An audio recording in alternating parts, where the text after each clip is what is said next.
Papalag daw ang Pilipinas oras sa tangkay ng China na sakupin at gawing artificial island ng Scarborough Shoal o Bajo de Masinloc na bahagi ng teritoryo ng Pilipinas. What keeps us awake at night, of course, is the prospect of China turning the shoal into a artificial island or militarizing it. That is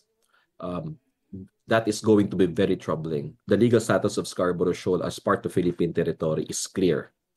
Therefore, that is a red line for the Philippines. We will not be deterred in asserting our rights and jurisdiction in Bajo de Masinloc.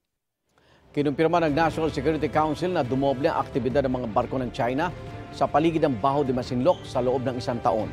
Batay yan sa mga larawang ibinahagi ng Sea Light Initiative na inorganisa ng Strat-based ADR. Ayon kay maritime law expert Jay Batongbakal, tila pumoporma ang China para sa planong i-reclaim o tampakan ng Bajo de Masinloc tulad ng ginawa nilang artificial island sa Kalayaan Group of Islands na tinayuan ng iba't ibang gusali at pasilidad. Kinukuha pa ng GMA Integrated News ang bagong pahayag ng Chinese Embassy kaugnay sa mga aktibidad sa Bajo de Masinloc. Dati na sinasabi ng Chinese government na sila ang may karapatan at jurisdiction sa Bajo de Masinloc.